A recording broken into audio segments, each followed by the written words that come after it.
अस्सलाम वालेकुम। तमाम स्टूडेंट्स को साइटेक उर्दू में खुश आमदीद। Physics class 9th unit number 1 है तबीई मिक़दारें और पैमाइश, फ़िज़िकल क्वांटिटीज़ एंड मेजरमेंट। इस यूनिट में हम पढ़ेंगे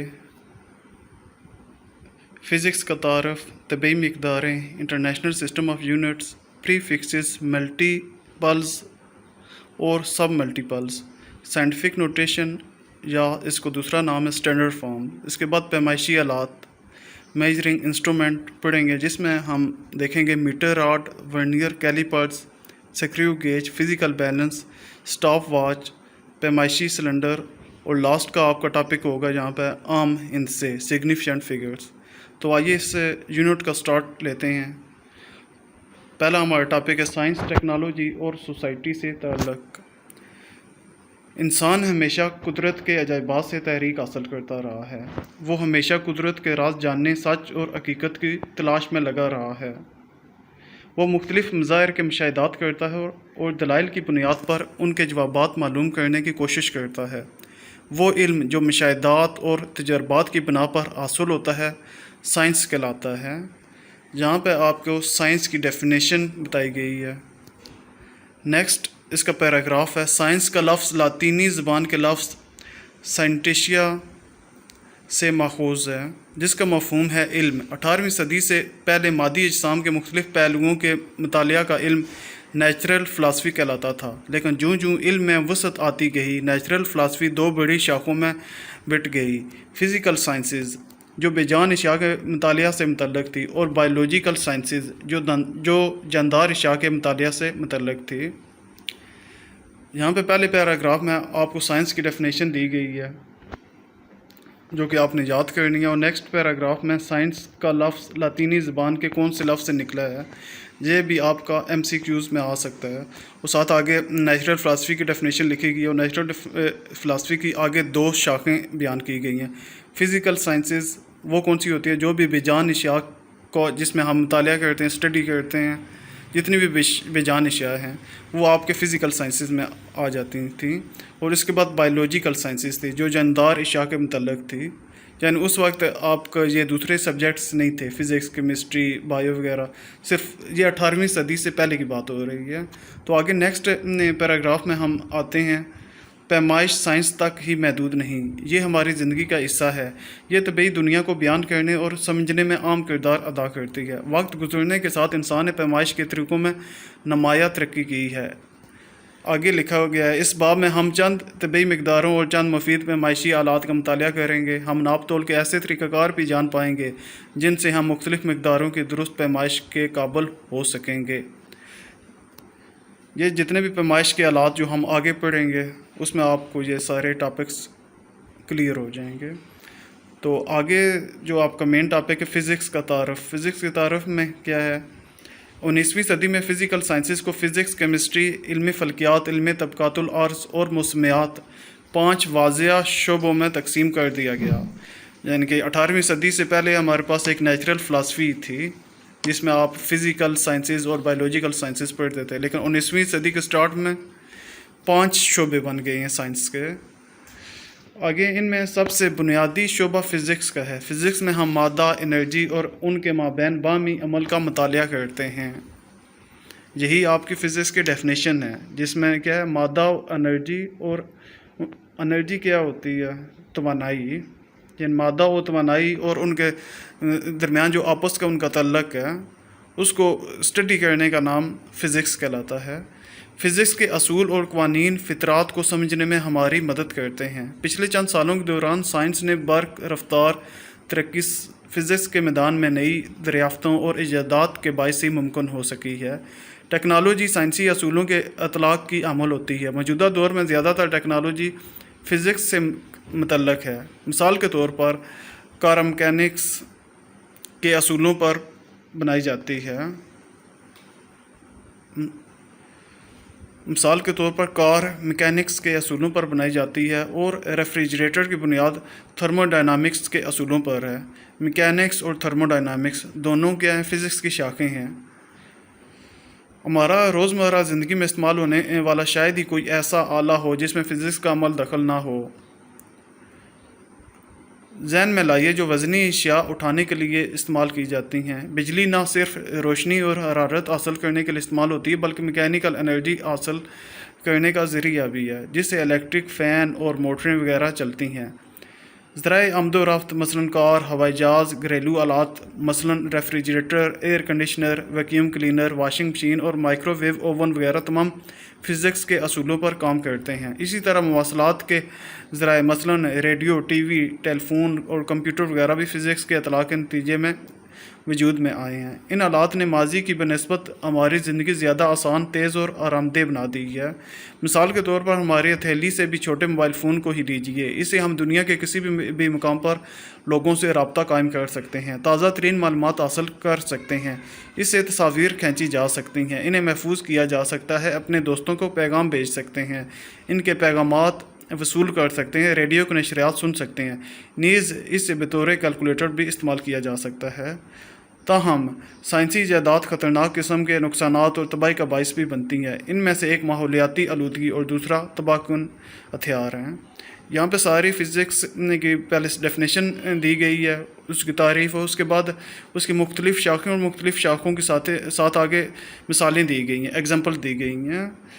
तो पहले हम साथ आगे इसका टॉपिक है तबई मकदारें, लेकिन तबई मकदारें को हमें रीड करने से पहले हम आ जाते हैं इसकी शाखों के मतलब फ़िज़िक्स की कौन कौन सी शाखें हैं, तो उसको हम एक दफ़ा रीड कर लेते हैं। यहाँ पे आपकी फ़िज़िक्स की शाखें दी गई हैं, मैकेनिक्स, हरारत, आवाज़, रोशनी,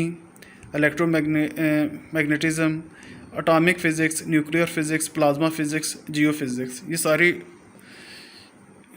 शाखें हैं। तो पहली शाख है इसकी मैकेनिक्स। इसमें अजसाम की हरकत के असरात और वजूहात का मुतालिया किया जाता है।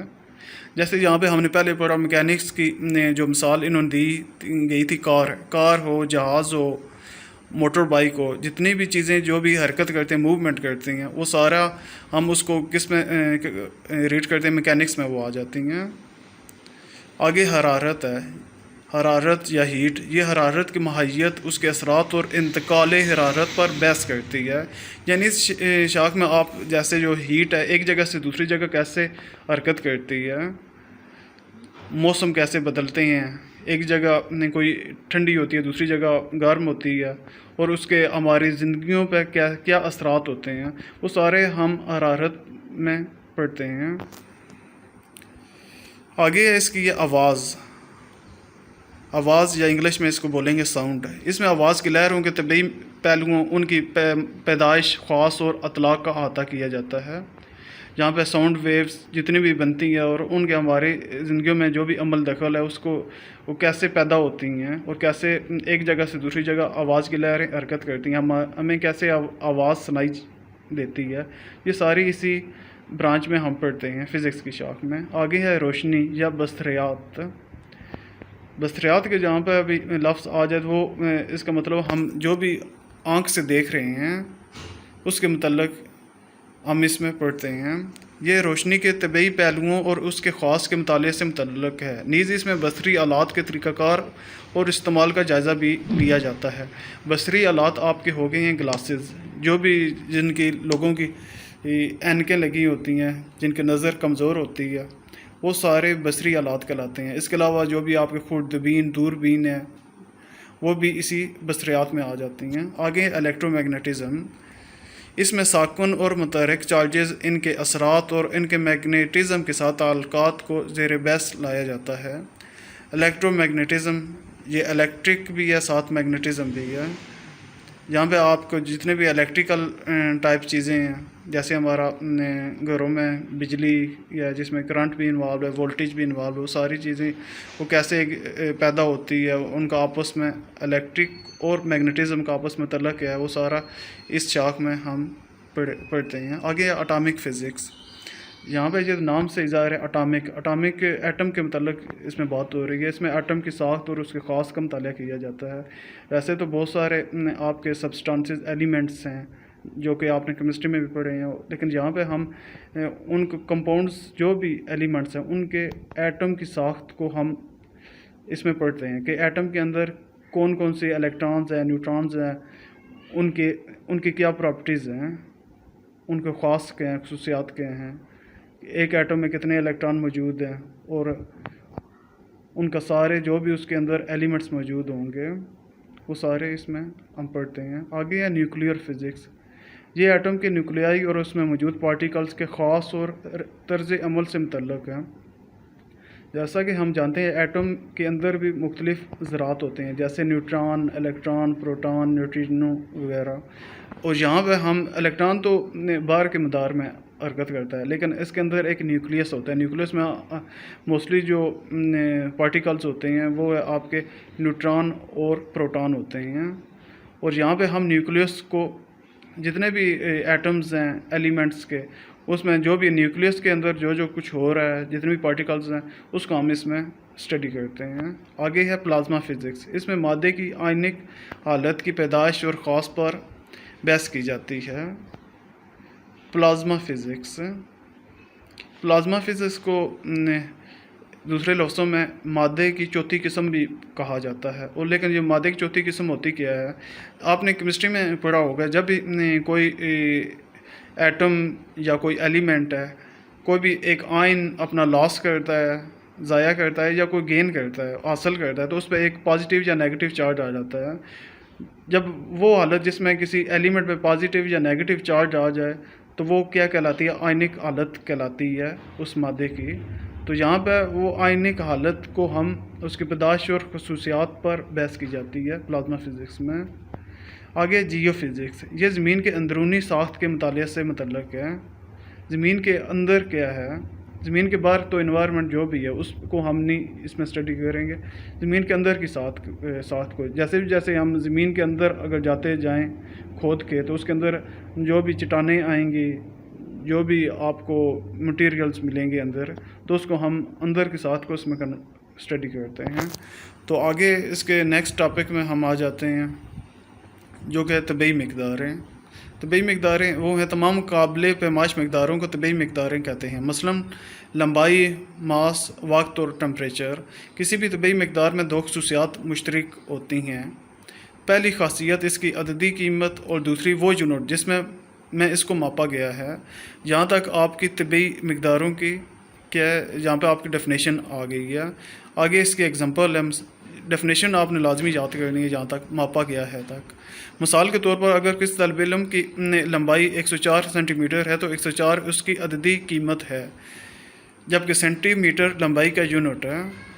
क्योंकि अगर सिर्फ आप लिख दो 104 तो आपको नहीं पता ये क्या चीज़ है जब तक इसके साथ यूनिट ना लिखी जाए। यहाँ पे जब साथ इसके सेंटीमीटर यूनिट लिखी है तो आपको पता है ये लेंथ होगी या लंबाई की ये वैल्यू दी गई है। यानी इसमें आपके जो भी साथ उसकी अददी कीमत के साथ उसकी यूनिट है वो लाजमी साथ लिखी होनी चाहिए।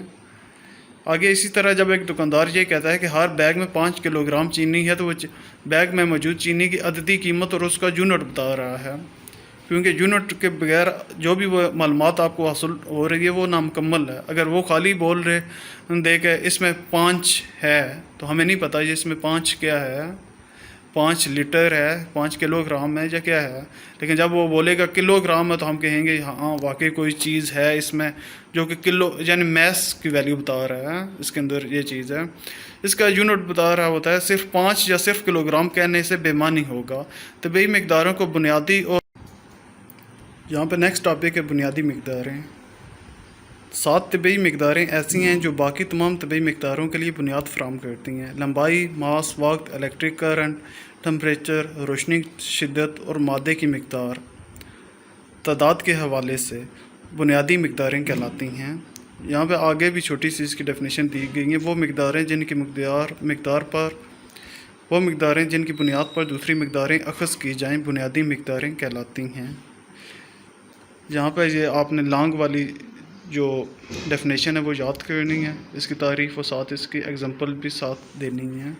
आगे डेफिनेशन है माखूज़ मकदारें। वो तबई मकदारें जो बुनियादी मकदारों से अख़ज़ की जाती हैं माखूज़ मकदारें कहलाती हैं। इसमें कौन सी आती हैं? इसमें area, volume, speed, force, work, energy, power, electric charge, electric potential वगैरह शामिल हैं। आगे नेक्स्ट जो टॉपिक आपको आ जाता है यूनिट्स ऑफ इंटरनेशनल सिस्टम, या इसको हम दूसरे लफ्ज़ों में आम लफ्ज़ों में SI यूनिट सिस्टम भी बोलते हैं इसको। ये क्या है, मापना सिर्फ गिनना नहीं होता। मिसाल के तौर पर जब हमें दूध या चीनी की मकदार की ज़रूरत होती है तो हमारे लिए ये जानना भी ज़रूरी है कि हम दूध या चीनी की कितनी मकदार की बात कर रहे हैं।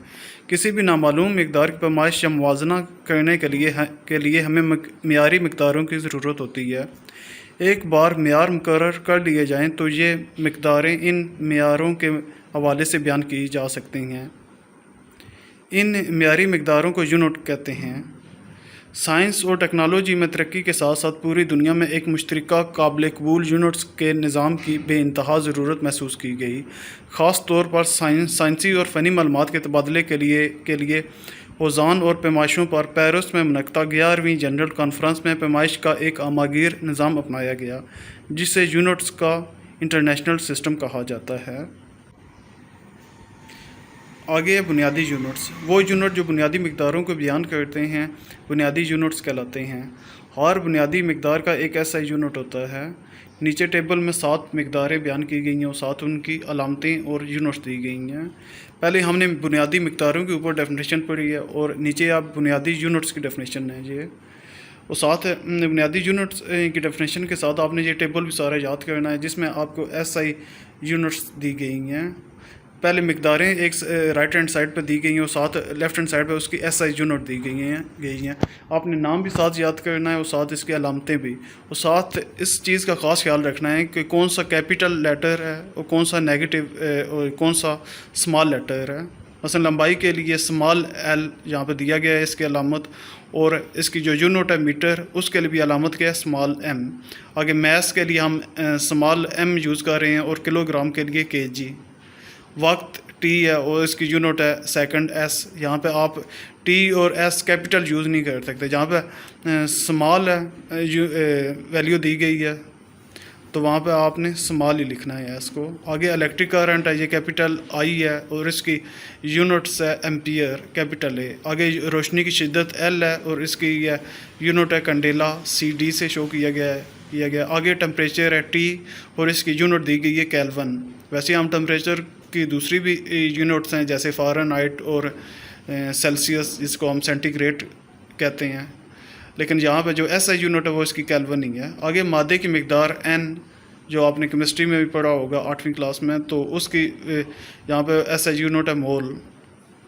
आगे मखूज़ मकदारें हैं। मखूज़ मकदारों की पैमाइश में इस्तेमाल होने वाले यूनिट मखूज़ यूनिट्स कहलाते हैं, या ये इसकी डेफिनेशन होगी। आगे है मखूज़ यूनिट्स को बुनियादी यूनिट्स के हवाले से बयान किया जाता है। ये एक या ज़ायद बुनियादी यूनिट्स के हासिल ज़रब या तकसीम से हासिल किए जाते हैं। एरिया का यूनिट m² और वॉल्यूम का यूनिट मीटर क्यूब, लंबाई के बुनियादी यूनिट मीटर से हासिल किए गए हैं। स्पीड इकाई वक्त में तय करदा फासला है, इसलिए इसका यूनिट मीटर फ़ी सेकंड है। आगे आपने इसका देखना है इसका टेबल में भी इसकी 1 2 3 4 5 6 7 यहाँ में भी इसकी 7 मकदारें दी गई हैं। ये भी आपने टेबल सारा याद करना है, इसकी यूनिट और साथ इनकी अलामतें भी। पहली जो दी गई है स्पीड, इसकी है मीटर फ़ी सेकंड, अलामत भी साथ दी गई है। आगे इसका आपने मीटर सेकंड के ऊपर ये -1 लिखा गया है, आप इसको इस तरह भी लिख सकते हो m/s, ऐसे भी आप लिख सकते हो इसको। आगे एक्सेलरेशन है छोटा a, और साथ आगे मीटर फ़ी सेकंड, या इसको आप पढ़ सकते हो मीटर पर सेकंड स्क्वायर, ये भी पढ़ सकते हो। आगे वॉल्यूम कैपिटल V है, ये क्यूबिक मीटर है, m की पावर 3 यहाँ पर दिया गया है। फोर्स कैपिटल F, इसकी जो यूनिट है न्यूटन कैपिटल N, या इसकी छोटी यूनिट्स होंगी। अगर n को हम दूसरी यूनिट में लिखें, तबई जो मकदारें थी तबई यूनिट्स, उसमें अगर कन्वर्ट करें n को तो वो क्या बन जाता है किलोग्राम मीटर पर सेकंड स्क्वायर। आगे प्रेशर है, प्रेशर की जो यूनिट है वो पास्कल है PA, या इसकी दूसरी यूनिट है न्यूटन पर मीटर स्क्वायर। आगे है डेंसिटी को आपने यहाँ पे इसका सिंबल देखा होगा, ये P से मिलता जुलता है लेकिन इसको हम पढ़ते हैं रो पढ़ते हैं, RHO रो। इसकी यूनिट है किलोग्राम पर मीटर क्यूब, या किलोग्राम फ़ी क्यूबिक मीटर भी आप इसको पढ़ सकते हो। आगे इलेक्ट्रिक चार्ज Q कैपिटल, और इसकी यूनिट है कूलम कैपिटल C। या इसके या ए एम्पियर सेकंड, ये भी आप इसको लिख सकते हो। ये आपने टेबल दोनों याद करने हैं, तबी मकदारों वाला भी और साथ माखूज़ मकदारों वाला भी। आगे आपका नया टॉपिक है प्रीफिक्सेस। प्रीफिक्सेस क्या होते हैं, यहाँ पे इसकी देख लेते हैं। बाज़ मकदारें या तो बहुत बड़ी होती हैं या बहुत छोटी। मिसाल के तौर पर आगे यहाँ पे वैल्यू दी गई है 2, 5 और 7 कितनी है, 4 ज़ीरो दी गई हैं। आगे वाट दिया गया 0.002। आगे ग्राम की वैल्यू इतनी लंबी दी गई है वगैरह। ऐसा यूनिट में ये खूबी है कि इनके मल्टीपल्स या सब मल्टीपल्स प्रीफिक्सेस की सूरत में ज़ाहिर किए जा सकते हैं। प्रीफिक्सेस वो अल्फाज या हरूफ हैं जो ऐसा यूनिट के शुरू में अजाफी तौर पर शामिल किए जाते हैं, जैसे कि किलो, मेगा, गीगा, मिली और माइक्रो वगैरह। क्योंकि यहाँ पे आपको लंबी लंबी अगर वैल्यू दी गई हों तो वो याद करना और लिखना काफ़ी मुश्किल होता है। तो इसकी वजह इसको हम यानी कि उसको छोटा करके हम लिखते हैं। ये आप आगे एग्जांपल में आपको समझ आएगा। और जब छोटा करके लिखते हैं यानी कि 10 की पावर में उसको हम कन्वर्ट कर देते हैं। जैसे पहली वैल्यू आपको 250,000 लिखा गया है, तो इसको हम किस में कन्वर्ट कर लें, छोटा कन्वर्ट कर लेंगे, यानी कि 10 की पावर में लिखेंगे इसको। 10 की पावर में अगर जिसकी क्यूब 7 होगी तो उसको हम किलो 7 लिख देंगे, के लिख देंगे। आगे यहाँ पे ये टेबल भी साथ दिया गया है, लेकिन हम आगे पहले पढ़ लेते हैं। ये प्रीफिक्सेस इंतहाई बड़ी और छोटी मकदार के ज़ाहिर करने के लिए मुफीद हैं। मिसाल के तौर पर 20,000 ग्राम को किलोग्राम में ज़ाहिर करने के लिए इसे 1000 पर तकसीम कीजिए। जैसे यहाँ पे है लेफ़्ट हैंड साइड से आप शुरू करें, 20,000 ग्राम लिखा हुआ है। इसको अगर 1000 से डिवाइड करें तो क्या आ जाता है, ऊपर वाले 3 ज़ीरो नीचे वाले 3 ज़ीरो क्या हो जाएंगे, कैंसिल आउट हो जाएंगे, और 20 के साथ क्या आ जाएगा, केजी। ग्राम मैस की छोटी यूनिट है और किलोग्राम इसकी एसआई बड़ी यूनिट है। इसी तरह अगर आप देखो, अगर 20 किलोग्राम है, इसको अगर आप ग्राम में कन्वर्ट करो तो क्या हो जाएगा, के की वैल्यू उसमें डाल दो। 20 किलोग्राम के की जगह 1000 के साथ मल्टीप्लाई कर दो, तो 1000 को आप लिख सकते हो 10⁻³ भी लिख सकते हैं आप इसको, के की वैल्यू। यहाँ पे आप टेबल को अगर आप देख लें तो जहाँ से आपको ये सारा इजी से समझ आ जाएगा।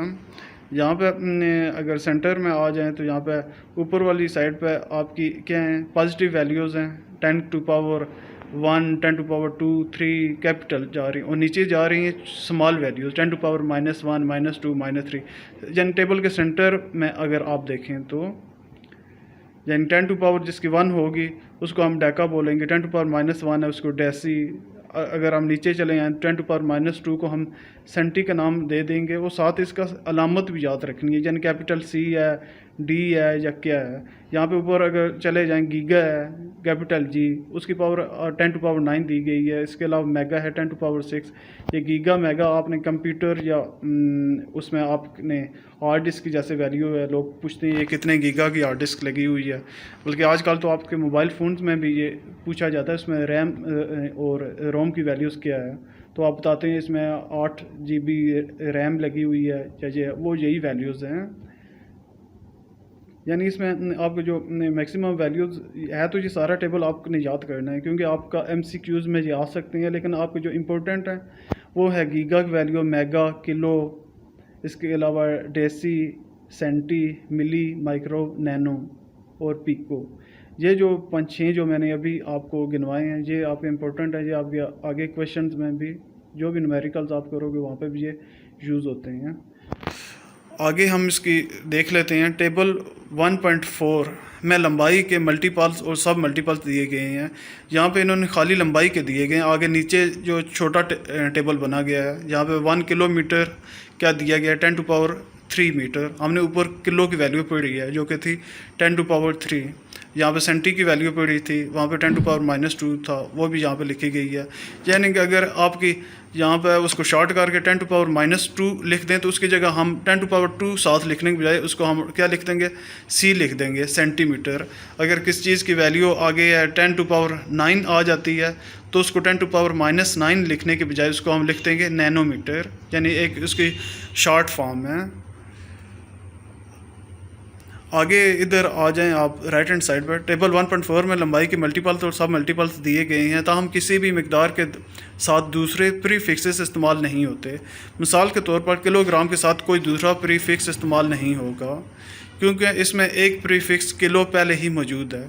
यहाँ पे इन्होंने एक पते की बात बता रहे हैं, अगर एक वैल्यू आपने लिखी है उसमें आपने किलो, सेंटीमीटर या कोई भी प्रीफिक्स यूज़ किया है, तो इसके साथ आप दूसरा प्रीफिक्स नहीं यूज़ कर सकते। यानी आप ये नहीं लिख सकते किलोग्राम सेंटीमीटर, ये नहीं लिख सकते, या मेगा सेंटीमीटर, मिली सेंटीमीटर या मिली नैनोमीटर। यानी हर वैल्यू में आप एक ही प्रीफिक्स यूज़ कर सकते हैं। यहाँ पे टेबल 1.3 में दिए गए प्रीफिक्सेस बुनियादी और मखूज़ दोनों इकसाम की यूनिट में इस्तेमाल होते हैं। आइए चंद मज़ीद मिसालों का मुतालिया करते हैं। आगे कुछ एग्जांपल दी गई हैं। यहाँ पे ये फर्स्ट वाली दी गई है, यहाँ पे 2 है और साथ इसके साथ 5 ज़ीरो हैं। और मीटर पर सेकंड, मीटर पर सेकंड हमने ऊपर जो देखा है वो किस चीज़ की ये यूनिट थी, ये आपके मीटर पर सेकंड मखूज़ वैल्यूज़ में आती है, ये स्पीड की ये यूनिट थी। तो यहाँ पे ये क्या दिया गया है, स्पीड की वैल्यू दी गई है फर्स्ट में। अच्छा यहाँ पे जो 3 है, 1 2 3, वो लास्ट वाली जो 3 वैल्यू है उसको अगर हम इकट्ठे 10 की शेप में लिखें तो क्या उसको लिख सकते हैं, सेकंड स्टेप में 10 टू पावर 3 लिख सकते हैं। और यहाँ पे अगर प्रीफिक्सेस का टेबल में हम देखें तो 10 टू पावर 3 किस चीज़ की वैल्यू है, किलो की। तो 10 टू पावर 3 लिखने के बजाय इसको हम के में लिख सकते हैं। यानी उसको हमने छोड़ के किस में कन्वर्ट कर दिया, किलो में। लास्ट में आपकी वैल्यू आ जाती है 200 किलोमीटर पर सेकंड। इस तरह नेक्स्ट वैल्यू है वाट, वाट जो कि आपकी पावर की यूनिट थी, या नीचे यूनिट दी गई है, यानी पावर की वैल्यू दी गई है 48 है, और इसके आगे कितनी आपकी ज़ीरो है, 5 ज़ीरो हैं। सेकंड स्टेप में उन्होंने क्या किया हुआ है, जो ज़ीरो थी पहले वाली 3, उसको इन्होंने कन्वर्ट कर दिया है 10 की ताकत 3 में, इसमें लिख दिया इन्होंने। और 10 की ताकत 3 क्या होती है, किलो, तो आगे इन्होंने क्या लिख दिया, 4800 किलोवाट। अच्छा इसका एक तो ये किलो में है, लेकिन इसके अलावा आप इसको दूसरे यूनिट में इन्होंने नीचे वाली लाइन में दिया गया है, उसमें इन्होंने मेगा में कन्वर्ट किया गया है, क्योंकि लंबी वैल्यू है। अभी आपने 4800 किलोवाट में कन्वर्ट किया है, तब ये एक वैल्यू लिखने में बड़ी महसूस होती है। लेकिन अगर आप इसको छोटी वैल्यू में कन्वर्ट करना चाहें तो क्या, अगर आप राइट हैंड साइड पे अगर 6 डिजिट उस साइड पे जाएं, राइट साइड से 5 तो पहले ज़ीरो हैं और इसके बाद छठा आपका डिजिट आ जाता है 8। अगर पॉइंट को वहाँ पे अगर ले जाएं तो हम राइट हैंड साइड से लेफ़्ट हैंड साइड पे कितने डिजिट मूव हमने किया है, 1 2 3 4 5 6, तो इसको हम लिख सकते हैं 10 की ताकत 6 लिख सकते हैं। वहाँ पे अगर हमने किया था 4800 तक, जैसे ऊपर था 3 वैल्यू हम इस साइड पे गए थे, तो उसमें हमने लिखा था 10 की ताकत 3। यहाँ पे हमने पॉइंट को लेके गए हैं 6 वैल्यू लेफ़्ट हैंड साइड पे, तो इसको हमने लिखा है 10 की ताकत 6। और फिर ऊपर दिए गए टेबल में हमने देखते हैं कि 10 की ताकत 6 की किस चीज़ की वैल्यू है, मेगा की है, कैपिटल M, तो हम इसको लिख सकते हैं 4.8 मेगावाट। नीचे और भी एग्जांपल दी गई हैं, जैसे 33 है और साथ इसके ज़ीरो दी गई हैं, जो कि इसमें आपकी 8 ज़ीरो दी गई हैं। पहले में इन्होंने 2 एग्जांपल की गई हैं। पहले उस वैल्यू को इन्होंने मेगा में कन्वर्ट किया है, मेगा को यूज़ किया गया मेगा हर्ट्स, और सेकंड इसमें इन्होंने यूज़ किया है गीगा हर्ट्स। दोनों एग्जांपल इन्होंने दी गई हैं। अच्छा हर्ट्स आपकी यह फ्रीक्वेंसी की ये यूनिट होती है, तो यानी ये जो वैल्यू दी गई है फ्रीक्वेंसी की है। पहले मैं ये राइट हैंड साइड से ये मूव किया इन्होंने 6 ज़ीरो, तो 6 ज़ीरो को इन्होंने उसके बजाय इन्होंने लिख दिया 10 की ताकत 6, और 10 की ताकत 6 को हम मेगा लिख दिया है। और सेकंड में इन्होंने यहाँ पे किया है जी 1 2 3 4 5 6 7 8 9, अगर 9 डिजिट तक हम जाएं तो क्या आ जाता है 3.3। वो कितने वैल्यू हुई है, 10 टू पावर 9 तक हम गए हैं। वो यहाँ पे लिखा नहीं है, मेंशन नहीं किया, इन्होंने डायरेक्ट किया हुआ है। तो आप अगर ये वैल्यू 10 टू पावर 3 वाली छोड़ दें, अगर आप डायरेक्ट इसको समझना चाहें, यानी हमने 9 वैल्यू यहाँ पर लेके गए हैं, तो 10 टू पावर कितना आ गया 9, तो 10 टू पावर 9 को उन्होंने कन्वर्ट करके गीगा हर्ट्स में लिख दिया है, यानी 3.3 टाइम्स 10 टू पावर 9 था, तो उन्होंने 10 टू पावर 9 की जगह गीगा लिख दिया है। अच्छा ये थी बड़ी वैल्यू थी। यहाँ पे आगे आ गई हैं छोटी वैल्यू, वहाँ पे हम राइट हैंड साइड से पॉइंट को मूव करते थे लेफ़्ट हैंड साइड पे। तो यहाँ पे आपने लेफ़्ट हैंड साइड वाला जो पॉइंट है उसको मूव करना है राइट हैंड साइड पे। यहाँ पे पहले पॉइंट को अगर 3 वैल्यू आप इस साइड पे लेके आएँ तो अगर लेफ़्ट हैंड साइड पे आ जाएँ तो आपकी उसकी 10 टू पावर क्या हो जाएगी -3 थी। अगर राइट हैंड साइड से चलते जाएँ वो ख़त्म करें तो वो उसकी 10 की पावर पॉजिटिव थी, जहाँ पे माइनस में आती है। यहाँ पे पहले तो 0.00002 ग्राम था। अगर आप इसको पॉइंट को 3 वैल्यू पीछे ले चले जाएं तो आपका पॉइंट आ जाता है 0.02 पे। आपने पॉइंट शिफ्ट किया है 0.02 पे। कितने ज़ीरो आपने स्किप किए हैं? 3 स्किप किए हैं, तो साथ आपका आ गया है 10 टू पावर -3। क्या लेफ़्ट हैंड साइड से राइट हैंड साइड पर जाओगे तो उसकी वैल्यू -3 होगी। अच्छा, 10 टू पावर -3 आपकी वैल्यू होती है, ये मिली में होती है। अगर आप ऊपर टेबल में देखो तो यहाँ पे 10 टू पावर -3 की जगह आप मिली भी लिख सकते हो। और अगर आगे अगले स्टेप में इन्होंने क्या किया हुआ है, पॉइंट को ले गए हैं 6 वैल्यू तक, ले गए हैं 6 वैल्यू तक। यहाँ पे आप राइट हैंड साइड पे आप ज़ीरो कोई भी खुद से इन्होंने लगा दी है, आप खुद भी लगा सकते हो, उसका फ़र्क नहीं पड़ेगा। तो 10 टू पावर -6 आ गई है, इन्होंने लगा दी। 10 टू पावर -6 के वैल्यू होती है आपकी ऊपर टेबल में माइक्रो होती है, तो इन्होंने 20 माइक्रोग्राम लिख दिया है। नीचे वाले में भी इन्होंने कन्वर्ट किया है, तो वहाँ से इन्होंने पॉइंट मूव किया लेफ़्ट हैंड साइड से राइट हैंड साइड तक ये गए हैं। 9 वैल्यू इन्होंने स्किप की हैं। तो यहाँ पे जब 8.1 आया है तो इन्होंने 10 टू पावर -9 था, -9 उसकी वैल्यू होती है नैनोमीटर, तो इन्होंने स्मॉल n साथ लिख दिया है। यानी उसको कन्वर्ट करके आपने इन्हें क्या राउंड ऑफ करके लिख दिया 8.1 नैनोमीटर।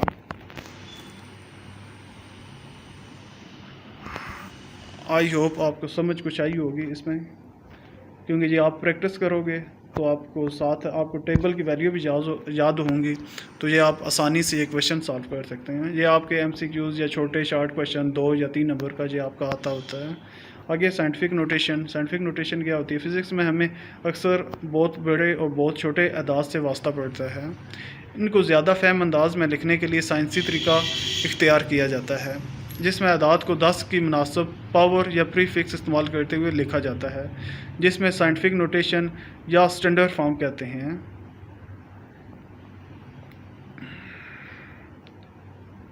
यहाँ पे ये आपकी यहाँ तक आप कि उसकी क्या आ गई है डेफिनेशन है, फ़िज़िक्स से लेकर कहते हैं तक। ये साइंटिफिक नोटेशन की डेफिनेशन आपने याद करनी है। आगे चांद ज़मीन से 384 आगे ज़ीरो दी गई हैं, मीटर के फासले पर है। चांद और ज़मीन के फासला, इस फासले को अगर उन्होंने प्रीफिक्स में लिखा है साइंटिफिक नोटेशन में तो क्या हो जाएगा 3.84 टाइम्स 10 टू पावर 8 से बयान किया जाता है। अदाद को इस तरह बयान करने से इन अदाद में मौजूद सिफरों से छुटकारा मिल जाता है। साइंटिफिक नोटेशन में कोई भी अदद 1 ta 10 के दरमियानी अदद को इशारी अज़ाफ़ के साथ बयान किया जाता है। मसलन 62750 के अदद को 62.75 टाइम्स 10 टू पावर 3 या 6.275 टाइम्स 10 टू पावर 4 या 0.6275 टाइम्स 10 टू पावर 5 की सूरत में लिखा जा सकता है। अच्छा, यहाँ पे इन्होंने बुक वालों ने गलती की है, क्योंकि साइंटिफिक नोटेशन का टॉपिक आपका पहले आना चाहिए इससे, प्रीफिक्सेस से, क्योंकि प्रीफिक्सेस आपके बाद में आने चाहिए। ये टॉपिक इन्होंने आगे पीछे कर दिया है, क्योंकि ये चीज़ें आपको समझ आएगी तो तब आपको आसानी होगी प्रीफिक्स को समझने में। तो आप पहले साइंटिफिक नोटेशन को समझो, फिर इसके बाद प्रीफिक्स की तरफ आपने जाना है। पहले इन्होंने लंबी वैल्यूज़ को क्या छोटा करना सिखाया गया है यहाँ पे साइंटिफिक नोटेशन में। यहाँ पे अगर आगे यहाँ पे साइंटिफिक नोटेशन का यही आप एग्जांपल अगर ले लें, फॉर एग्जांपल ये है 20, यहाँ पे बहुत बड़ी वैल्यू है 2.750 है। ये आपको बोलना और याद रखना मुश्किल होता है, तो इसको इन्होंने किस में कन्वर्ट कर दिया है 10 टू पावर 3 में कन्वर्ट कर दिया है। अगर आप लिखो ये 200 मल्टीप्लाई 10 टू पावर 3 मीटर पर सेकंड, तो ये किस चीज़ में आपने लिख रहे हो साइंटिफिक नोटेशन में। और फिर जब इसको आपने आगे 10 टू पावर 3 में किलो साथ लगा दिया है, तो वो आपने किस यूज़ किया है प्रीफिक्सेस यूज़ किए हैं। यानी आपका टॉपिक पहले साइंटिफिक नोटेशन होना चाहिए। इसी तरह यानी बड़ी वैल्यू को आप 10 टू पावर 3 -3 अगर इसमें लिखते हो जब, तो वो को क्या आप बोल सकते हो, साइंटिफिक नोटेशन बोलते हो आप उसको। आगे इसके पैमाइशी आलात हमारे आ गए हैं नेक्स्ट टॉपिक में। ये इसमें क्या है, मुख्तलिफ़ तबी मकदारों मसलन लंबाई, मैस, वक्त, वॉल्यूम वगैरह की पैमाइश के लिए मुख्तलिफ़ आलात इस्तेमाल किए जाते हैं। माजी में इस्तेमाल होने वाले पैमाइशी आलात इतने काबिल एतमाद और दुरुस्त नहीं थे जितने हम आजकल इस्तेमाल करते हैं। मिसाल के तौर पर 13वीं सदी में वक्त की पैमाइश के लिए इस्तेमाल होने वाले आलात, जिनमें धूप, घड़ियाँ, आबी क्लॉक वगैरह शामिल थे, कुछ ज़्यादा काबिल एतमाद न थे, जबकि आजकल इस्तेमाल होने वाली घड़ियाँ और डिजिटल क्लॉक इंतहाई काबिल एतमाद और दुरुस्त समझे जाते हैं। आइए फ़िज़िक्स लेबॉरेटरी में पैमाइश के लिए इस्तेमाल होने वाले चंद आलात का मुताला करें। जहाँ पे बताया गया है, यानी 13वीं सदी से पहले हम तो आसानी से वक्त का अंदाज़ा लगा सकते हैं घड़ियों से, लेकिन उस वक्त बहुत से मुश्किल था वक्त को जानना। वहाँ पे मुख्तलिफ़ घड़ियाँ थी जो उन्होंने बनाई हुई थी पुराने ज़माने में। जैसे इन्होंने यहाँ पे धूप घड़ियाँ, जो धूप से वो अंदाज़ा लगाते थे आपका कौन सा टाइम है, सपहर है, दोपहर है या शाम का वक्त हो गया है। और अगर धूप ना होती तो उनके लिए तो बहुत मुश्किल हो जाता था। आगे आबी क्लॉक है, पानी के ऊपर कुछ क्लॉक लगा देते थे, जैसे तो उससे पानी से के ज़रिए भी वो टाइम को नापते थे। आगे जो पैमाइशी आलात में पहला और सिंपल जो आला दिया गया है वो है मीटर आर्ट, जो सिंपल स्केल है, जो कि आप यूज़ तो करते हैं जहाँ पे लाइनें वगैरह लगाने के लिए। तो जहाँ पे ये शक्ल में वही दिखाया गया है। तो ये आम तौर पर लेबॉरेटरी में किसी चीज़ की लंबाई या 2 पॉइंट के दरमियानी फासला की पैमाइश के लिए इस्तेमाल होता है। ये 1 मीटर यानी 100 सेंटीमीटर लंबा होता है। यानी 1 मीटर पर जो लाइनें लगी होती हैं, एक तो इंचेस की लगी होती हैं और साथ एक छोटी लगी होती हैं, वो किस में लगी होती हैं, सेंटीमीटर में लगी होती हैं। और इसके अलावा एक तीसरी भी इससे भी स्मॉल इसमें लगी होती हैं, जो कि मिलीमीटर में लगी होती हैं। और 1 सेंटीमीटर में आपके कितने मिलीमीटर होते हैं, 10 मिलीमीटर होते हैं। और ये मीटर या इसको मीटर आपने देखा होगा, जो अगर आप जाएं कपड़े की दुकानों में, उन्होंने एक गाज या मीटर उठाया होता है, उस पर आप वो कितने उसके होते हैं 100 सेंटीमीटर लंबा होता है। तो उसके ऊपर ये सेंटीमीटर, मिलीमीटर सारे लगे होते हैं, निशानात लगे होते हैं। मीटर आर्ट पर कम से कम रीडिंग 1 मिलीमीटर है। ये मीटर आर्ट का लीस्ट काउंट कहलाता है। यहाँ पे आपको लीस्ट काउंट का पता होना चाहिए। लीस्ट काउंट क्या होता है? जो भी एक आला है जो कम से कम किस चीज़ की पैमाइश कर सकता है, तो वो उसका लीस्ट काउंट कहलाता है। मतलब 1 मीटर आर्ट से आप 1 मिलीमीटर तक का जो फासला है, लंबाई है, वो नाप सकते हैं। अगर 1 मिलीमीटर से कम कोई शय है, कोई बारीक शय है, तो उसको आप मीटर आर्ट से फाइंड नहीं कर सकते, पैमाइश नहीं कर सकते। तो इसका लीस्ट काउंट क्या होगा? 1 मिलीमीटर, क्योंकि 1 मिलीमीटर तक ये अच्छे तरह से पैमाइश कर सकता है मीटर आर्ट, तो वो इसका लीस्ट काउंट कहलाता है।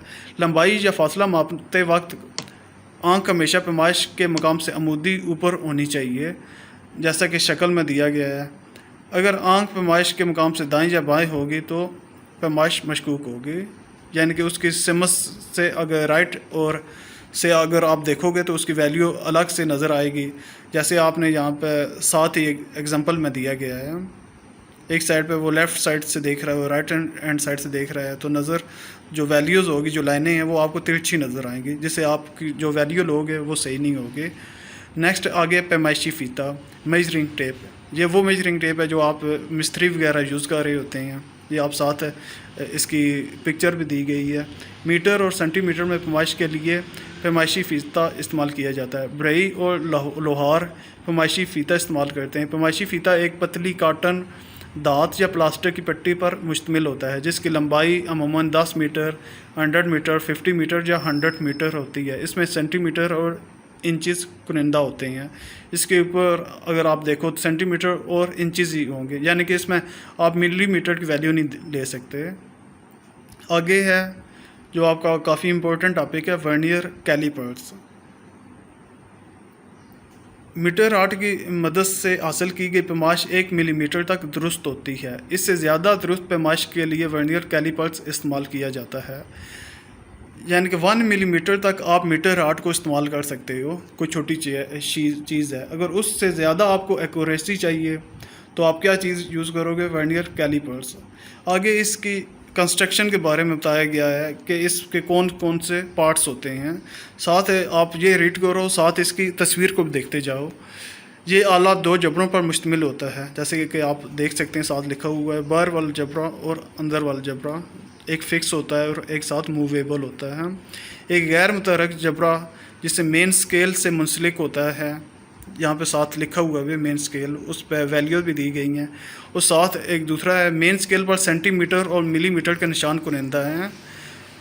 मुतहर्रिक जबरा एक मुतहर्रिक स्केल से मुंसलिक होता है जिसे वर्नियर स्केल कहते हैं। और साथ एक छोटी स्केल आप देखो, यहाँ पे वर्नियर स्केल दी गई है जो कि कौन से हैं, बाहर वाले जहाँ पे बनी हुई है।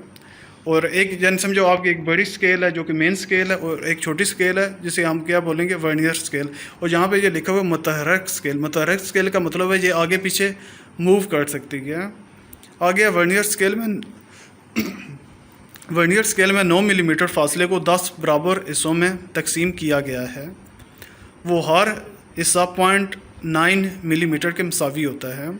यहाँ पे अगर वर्नियर स्केल पे अगर आप चले जाओ तो वहाँ पे आपको 10 लाइनें लगी हुई मिलेंगी।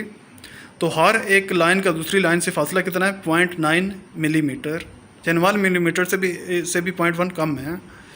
इस तरह मेन स्केल और वर्नियर स्केल के छोटे हिस्सों के माबैन 0.1 मिलीमीटर का फ़र्क होता है, क्योंकि मेन स्केल पे जो आपके दरमियानी फासला है वो तो आपका 1 मिलीमीटर का है, लेकिन यहाँ पे जो वर्नियर स्केल पे जो लाइनों का आपस में फासला है वो कितना 0.9 मिलीमीटर का है। तो समझो वर्नियर स्केल पे जो लाइनें लगी होती हैं उसका आपस में गैप थोड़ा सा कम है, 0.9 का है। और मेन स्केल पे जो बनी है उसका आपस में लाइनों का आपस में गैप कितना है, 1 मिलीमीटर है। तो यही जो गैप है इसी को हम इसका क्या बोलते हैं, लीस्ट काउंट बोलते हैं। वर्नियर स्केल का लीस्ट काउंट, वर्नियर स्केल का लीस्ट काउंट उसका फार्मूला नीचे दिया गया है। Least count equal to main scale पर छोटी रीडिंग जो कम से कम है वो डिवाइडेड बाय वर्नियर स्केल पर दर्जों की तादाद। यहाँ पे छोटी जो स्केल है मेन स्केल पर जो कम से कम रीडिंग है वो मैंने अभी बात की 1 मिलीमीटर है। और वर्नियर स्केल पर टोटल कितनी लाइनें लगी हुई हैं, 10। तो ये क्या आ जाएगा, 1 मिलीमीटर डिवाइडेड बाई 10। तो ये अगर आप इसको कन्वर्ट करो, डिवाइड करो तो क्या आ जाता है, 0.1 मिलीमीटर इशारिया 1 मिलीमीटर। तो इसका लीस्ट काउंट क्या आ जाता है, 0.1 मिलीमीटर। और 0.1 मिलीमीटर आपकी किस चीज़ के इक्वल होता है, 0.01 सेंटीमीटर। आपको ये फार्मूला भी याद रखना होगा और साथ इसकी वैल्यू भी लीस्ट काउंट की, 0.1 मिलीमीटर और 0.01 सेंटीमीटर, क्योंकि आगे न्यूमेरिकल्स हैं जिसमें किसी में आपको वैल्यू दी गई है मिलीमीटर में, तो उसकी में आपने मिलीमीटर की वैल्यू यूज़ करनी है। और किसी में आपको सेंटीमीटर में वैल्यू दी होगी न्यूमेरिकल में, तो आपने जो भी आंसर निकालना होगा वो सेंटीमीटर में निकालना होगा। इसलिए आपने दोनों की वैल्यू याद करनी है। आगे इसका तरीक़ाकार बताया गया है कि हम किसी चीज़ की वैल्यू कैसे लेते हैं। वर्नियर कैलिपर्स का तरीक़ाकार, उसको इस्तेमाल करने का। सबसे पहले पैमाइशी आले में गलती का इम्कान मालूम कीजिए। इसे वर्नियर कैलिपर्स का ज़ीरो एरर कहते हैं। ज़ीरो एरर जाने से ज़रूरी तस्हीह करके सही पैमाइश मालूम की जा सकती है। इस किस्म की तस्हीह ज़ीरो कोरेक्शन कहलाती है। Zero correction negative zero error के मुसावी होती है। यहाँ पे आपको ज़ीरो कोरेक्शन की डेफिनेशन दी गई है। आपने ज़ीरो कोरेक्शन की वैल्यू की इसकी डेफिनेशन भी, तारीफ़ भी याद करनी है। यानी पहले हमने क्या करना है, कोई भी किस चीज़ की पैमाइश करने से पहले हमने वर्नियर कैलिपर्स को चेक अप करना है कि क्या ये सही है या गलत है। अगर ये, क्योंकि कैलिपर्स, वर्नियर कैलिपर्स में कुछ ना कुछ ये इसमें कोई सही भी होते हैं, कुछ प्रॉब्लम्स भी होते हैं। किसी में नेगेटिव एरर होती है, किसी में पॉजिटिव एरर होती है। अगर हो तो वो हमने पहले निकालनी होती है। यहाँ पे आगे दिया गया ज़ीरो एरर और ज़ीरो कोरेक्शन। ज़ीरो एरर मालूम करने के लिए वर्नियर कैलिपर्स के दोनों जबरों को नरमी से बंद कीजिए। अगर वर्नियर स्केल की ज़ीरो लाइन मेन स्केल के ज़ीरो लाइन के एन सामने हो तो ज़ीरो एरर 0 है। यानी अगर दोनों एक जैसे सामने वाली आपकी डायग्राम बनी हुई है जो ए है, यहाँ पे अगर आप देखें जब हमने इसको बंद किया है तो दोनों की ज़ीरो आपस में एक दूसरे के मिल रही हैं आपस में। अगर आपस की मिल रही हैं तो आपका वर्नियर कैलिपर्स ठीक है, यानी ज़ीरो एरर 0 है। आप इसको ऐसे ही यूज़ कर सकते हो बगैर ज़ीरो एरर निकाले हुए। अगर अगर वर्नियर स्केल की ज़ीरो लाइन मेन स्केल के ज़ीरो लाइन के एन सामने ना हो तो आले में क्या होगा, ज़ीरो एरर मौजूद होगा। अगर वर्नियर स्केल की ज़ीरो लाइन मेन स्केल की ज़ीरो लाइन के दाएं जानब होगी तो ज़ीरो एरर पॉजिटिव होगी, जैसे बी में दिखाया गया है। यहाँ पे आपने वर्नियर, ये बी जो पॉइंट है, यहाँ पे अगर देखें तो मेन स्केल की वैल्यू लेफ्ट हैंड साइड पे और वर्नियर स्केल की जो ज़ीरो है वो राइट हैंड साइड पे है। अगर इस तरह का आ जाए मसला तो वो आपका क्या कहलाता है, पॉजिटिव एरर कहलाता है। अगर वर्नियर स्केल की ज़ीरो लाइन मेन स्केल की ज़ीरो लाइन के बाएं जानब हो, अगर बाएं जानब हो, नीचे वाले में दिया गया, सी में दिया गया है आपके डायग्राम में, तो वो आपकी कौन सी होगी, वो आपकी नेगेटिव एरर होगी। आगे यह वर्नियर कैलिपर से रीडिंग लेना। आइए वर्नियर कैलिपर्स की मदद से एक ठोस सिलेंडर का डाया मालूम करें। किसी ठोस सिलेंडर को वर्नियर स्केल के जबरों के दरमियान रखिए, जैसे कि शक्ल में दिखाया गया है नीचे डायग्राम में। जबरों को नरमी से बंद कीजिए यहाँ तक कि ये सिलेंडर को नरमी से दबा ले। मेन स्केल पर मुकम्मल होने वाले दर्जे की रीडिंग टेबल की सूरत में नोट कीजिए। अब ये मालूम कीजिए कि वर्नियर स्केल की कौन सी लाइन मेन स्केल की किसी भी लाइन से मिलती है। इसे लीस्ट काउंट से ज़र्ब देकर मेन स्केल की रीडिंग में जमा कीजिए। जहाँ पे अपनी किसी भी चीज़ का जो भी पैमाइश लेने का तरीका बताया गया है, सबसे पहले उसको अंदर रखें। उसके बाद आपने देखना है कौन सी लाइन मेन स्केल की कौन सी लाइन से मिल रही है। ये आप आगे नीचे एक न्यूमेरिकल है, उससे आपको मिसाल से समझ आएगा। वहाँ पे इन्होंने वैल्यू दी गई हैं। यहाँ पे मिसाल नंबर 1.1 है। वर्नियर कैलिपर्स में मौजूद शक्ल 1.8 में दिखाई गई ठोस सिलेंडर का डायामीटर मालूम कीजिए। आपने इसका डायामीटर मालूम करना है, जो कि ये ऊपर दी गई है डायग्राम 1.8। तो इसमें सबसे पहले हमने क्या चेक करना होता है, वर्नियर कैलिपर्स को चेक करना है कि इसमें आया इसमें ज़ीरो एरर मौजूद है या नहीं है। अगर मौजूद है तो उसको ज़ीरो करेक्शन करनी है। फॉर एग्जांपल हमने वर्नियर कैलिपर्स के जबरों को बंद किया है, तो जब हम उनको बंद किया है तो उसमें हमको मिली है एक ज़ीरो एरर मिली है, जो कि आपके यहाँ पर डायग्राम में दिखाई गई है बी में, डायग्राम नंबर बी। ये डायग्राम नंबर 1.7 का पार्ट बी यहाँ पे जो दिखाया गया है। तो इसमें आप मेन स्केल रीडिंग अगर वहाँ पे ऊपर देखें तो वो 0.0 सेंटीमीटर है और मेन स्केल से मिलने वाले वर्नियर स्केल का दर्जा 7 डिवीजन है। यानी आगे हमने देखना होता है कि कौन सा मेन स्केल और वर्नियर स्केल का दर्जा आपस में मिल रहा है। यहाँ पे आप देखोगे तो अगर आप यहाँ पे देखो तो आपका 7 वाला जो है डिजिट जो लाइन है वर्नियर स्केल की वो मेन स्केल के साथ सही मिल रही है। जो आगे पीछे है उसको आपने छोड़ देना, जो एग्जैक्ट मिल रही है एक दूसरे के साथ, यानी इसकी जो 7 लाइन है वो उसके साथ मिल रही है, तो वो हमने यहाँ पर लिखते देना 7 डिवीज़न। वर्नियर स्केल की रीडिंग क्या आ जाती है, आपने लीस्ट काउंट के साथ मल्टीप्लाई कर देना है। 7 मल्टीप्लाई बाई 0.01 सेंटीमीटर, ये आपकी आ जाएगी 0.07 सेंटीमीटर।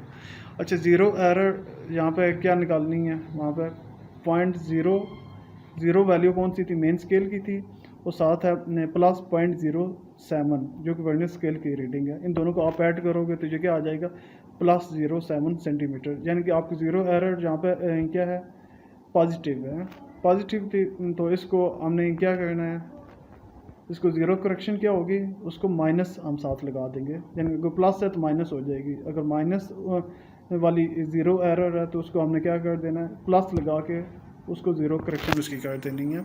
आगे हमने ज़ीरो सिलेंडर का डायामीटर लेना है। ऊपर अगर शक्ल 1.8 में अगर आप देखें तो मेन स्केल की जो रीडिंग है वो क्या है, 2.2 सेंटीमीटर है, और जो मेन स्केल से मिलने वाला वर्नियर स्केल का दर्जा है कौन सी डिवीज़न के साथ मिल रही है, यहाँ पे आप देखो तो वो 6 है।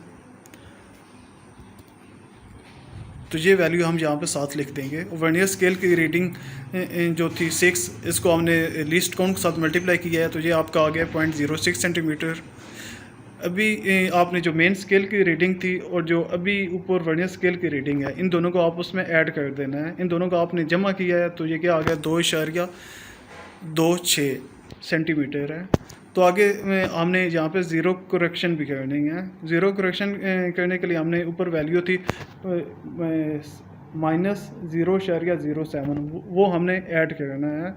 जो भी आपकी वैल्यू आई है आपने उसमें से ऐड किया तो वो क्या चीज़ होगी, माइनस उसमें हो गई है 2.26 -0.07 वो इसमें निकला है। तो आपके पास वैल्यू आ गया 2.19 सेंटीमीटर। तो ये उसका एग्जैक्ट क्या होगा, डायमीटर होगा।